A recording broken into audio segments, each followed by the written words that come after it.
ఎంజీరావు గారు, ఇజ్రాయెల్ మీద ఇరాన్ క్షిపణులతో దాడి చేసింది. అసలు ఇజ్రాయెల్ మీద ఎవరు దాడి చేయలేరు, దాడి చేసిన ఐరన్ డోమ్ వ్యవస్థ అడ్డుకుంటుంది అని అందరూ అనుకున్నారు. కానీ అడ్డుకోలేకపోయింది. ఐరన్ డోమ్ వ్యవస్థ ఫెయిల్ అయింది.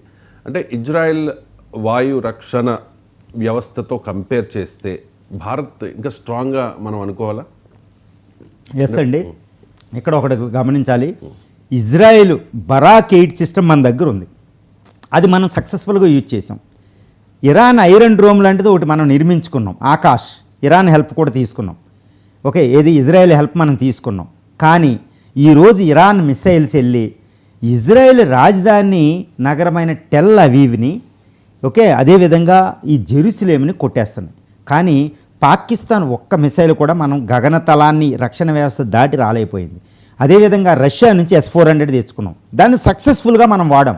కానీ రష్యా ఫెయిల్ అవుతుంది. ఈరోజు మాస్కో దగ్గర S-400 S-500లు ఉన్న ఈ ఉక్రెయిన్ మిసైల్స్ డ్రోన్లు వెళ్ళి మాస్కోను కొట్టేస్తున్నాయి. అంటే ఏంటి ఇక్కడ మనం మన స్వదేశీగా తెచ్చుకున్నవి, అదేవిధంగా ఇజ్రాయేలీ బరాక్ని, అదేవిధంగా రష్యన్ S-400ని సక్సెస్ఫుల్గా వాడుకొని పాకిస్తాన్ అనేది ఇరాన్ కంటే చాలా బలమైంది, ఉక్రెయిన్ కంటే చాలా బలమైంది. అటువంటి పాకిస్తాన్ యొక్క మిసైల్స్ యొక్క షహీను, ఈ గోరీ లాంటి మిసైల్స్ ఏది కూడా భారత రక్షణ వ్యవస్థని, వాయు రక్షణ వ్యవస్థని ఛేదించుకుని భారత గగనతలంలో పడలేదు. ఈరోజు ఇది ఎవరు నేను అనడం మీరు అనడం కాదు. ఒక పాకిస్తానీ జర్నలిస్టు పాకిస్తానీ గవర్నమెంట్ని క్వశ్చన్ చేశారు. అక్కడ ఇజ్రాయెల్ని క్యాపిటల్ని ఇరానియన్ మిసైల్స్ కొడుతున్నాయి, ఉక్రెయిన్ మిసైల్స్ డ్రోన్లు వెళ్ళి రష్యాని మాస్కోని కొడుతున్నాయి. మరి మనం మిసైల్స్, మన పాకిస్తానీ మిసైల్స్ ఎందుకు ఇండియాలో ఒక్కటి కూడా రాలేదు, ఒక్క ఫోటో రాలేదు, ఒక్కటి కూడా డీకోలనేదని ఈ పాకిస్తానీ జర్నలిస్టే పాకిస్తాన్ గవర్నమెంట్ నిలదీశారండి ఈరోజు. దాన్ని బట్టి మనకు ఏమర్థమవుతుంది? ఇండియా రక్షణ వ్యవస్థ, వాయు రక్షణ వ్యవస్థ చాలా అద్భుతం. మనం ఏదో S-400 తెచ్చుకుని బరాక్ ఇజ్రాయెల్ని తెచ్చుకుని అవి మనల్ని రక్షించలేదు. ఎందుకంటే అవి వాయవ్య దేశాలనే రక్షించలేకపోతున్నాయి. ఇక్కడ వీటిని చక్కగా వాడుకొని వీటికి మన యొక్క స్వదేశీ, అంటే the imported anti air defence system is blend with Indian air defence system అనమాట.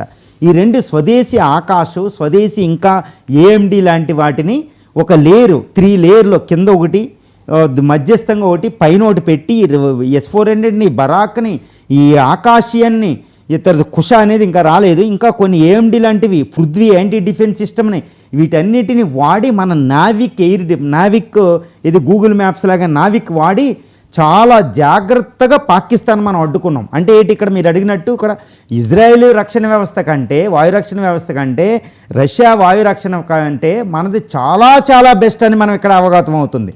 అది అందుకనే ప్రపంచం ఆశ్చర్యపోతుంది, అసలు ఒక్క పాకిస్తానీ మిసైల్ ఎందుకు తగలేదని. మనం ఇంత పటిష్టంగా ఉన్నాం కాబట్టి పాకిస్తాన్ దారికి వచ్చిందండి. చూడండి, ఇజ్రాయెల్ ఎంత శక్తివంతమైన దేశం వచ్చినా ఇరాన్ దారిలోకి రాదు. రష్యా ఎంత పోరాడినా ఉక్రెయినే దారిలోకి వస్తలేదు 3.5 సంవత్సరాలైనా. కానీ పాకిస్తాన్ మనం 3 కాళ్ళు 4 కాళ్ళు ఇరిచి దారిలో పెట్టాం కేవలం 3 రోజులు. అంటే మన వాయు రక్షణ వ్యవస్థ ఎంత సెన్సేషనల్, ఎంత స్ట్రాంగ్ ప్రపంచంలో అనేది ఇక్కడ అవగతం అవుతుంది. ఇది ప్రపంచమే ఒప్పుకుందండి, నేననేది మీరనేది కదా. ఒక కూపర్ అనే USA యొక్క రక్షణ శాఖ నిపుణులు మాట్లాడుతున్నాడు. ఒకప్పుడు ఇండియా కాదు, ప్రస్తుతం ఇండియా సూపర్ పవర్ మిలిటరీలో అని.